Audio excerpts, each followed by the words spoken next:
Je lis du livre de 1 Roi, chapitre 19, les versets 15 à 18, ce qui suit. L'Éternel lui dit, va, reprends ton chemin par le désert jusqu'à Damas, et quand tu seras arrivé, tu oindras Hazaël pour roi de Syrie. Tu oindras aussi Jéhu, fils de Nimshi, pour roi d'Israël. Et tu oindras Élisée, fils de Shaphat, d'Abel Méola, pour prophète à ta place. Et il arrivera que celui qui échappera à l'épée de Hazaël, Jéhu le fera mourir. Et celui qui échappera à l'épée de Jéhu, Élisée le fera mourir. Mais je laisserai en Israël 7000 hommes, tous ceux qui n'ont point fléchi les genoux devant Baal et dont la bouche ne l'a point baisé. Prions.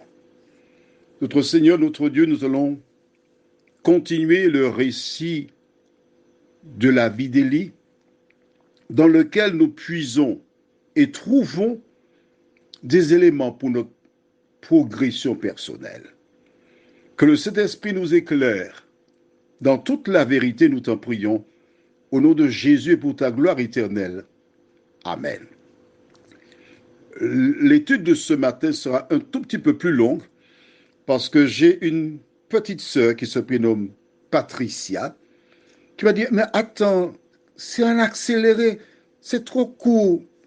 Alors j'ai promis à Patricia que la prochaine fois qu'il y aura un enregistrement, ce sera légèrement plus long. Parce que je voudrais être sûr que tu aies le temps pour bien lire et comprendre. C'est ce que Dieu dit à Élie. Mais que s'est-il passé avant? Je dois te rappeler. En lisant au verset 14, juste avant la référence du jour, nous découvrons. Quand Dieu lui pose la question, où es-tu? Il répondit, j'ai déployé mon zèle pour l'Éternel, le Dieu des armées, car les enfants d'Israël ont abandonné ton alliance. Ils ont renversé tes autels et ils ont tué par l'épée les prophètes. Je suis resté, moi seul, et ils cherchent à m'ôter la vie. Oh, qu'est-ce que j'aime Dieu! Qu'est-ce que j'aime la Bible! Qu'est-ce que j'aime lire la Bible! Le livre par excellence, qui nous montre comment gérer des situations. Alors, Élie dit beaucoup de choses. Et que répond Dieu à Élie? Reprends ton chemin. Va d'abord à Damas. Tu vas oindre Hazaël pour roi de Syrie. Après, tu vas oindre Jéhu pour roi d'Israël. Et ensuite, tu vas chercher Élisée et il sera prophète à ta place. Ça veut dire que tu vas mourir, quelque chose va t'arriver, tu es nul, tu n'es pas bon, tu seras mis de côté, tu seras remplacé. C'est l'impression. D'accord? Puisque Dieu lui dit, tu vas choisir Élisée à ta place. Et quand Dieu a fini de donner tous ses ordres à Élie, il informe Élie. Élie qui déclare au verset 14, je suis resté moi seul et je cherche à m'ôter la vie. Dieu, en passant, lui dit, mais je laisse en Israël 7000 hommes, tous ceux qui n'ont point fléchi les genoux devant Baal et dont la bouche ne l'a point baisé. Élie s'est trompé totalement. Dieu aurait pu répondre à Élie d'emblée, mais qu'est-ce que tu racontes là, Élie?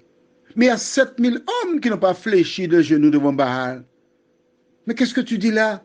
Tu ne connais rien. Quand tu ne sais rien, ferme ta bouche. Non. Est-ce que tu détectes à travers la Bible comment faire passer une parole sans blesser quelqu'un?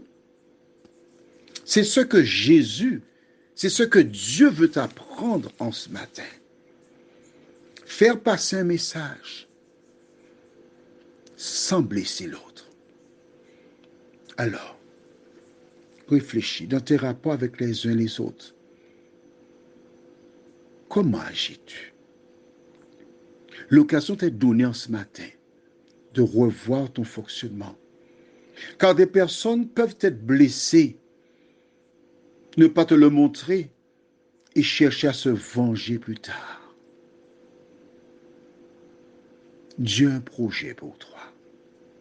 À travers ce petit épisode de la parole de Dieu, je t'invite à revoir ton fonctionnement, à faire preuve d'empathie à l'endroit des gens, c'est-à-dire de sympathie, esprit de support.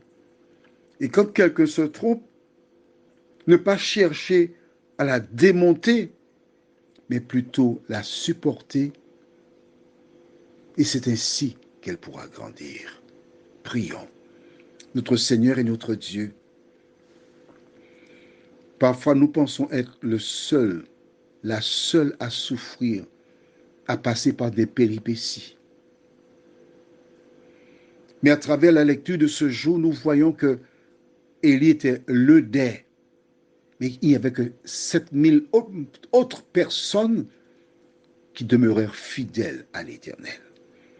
À travers cette lecture, nous voyons que la majorité n'est pas avec Dieu.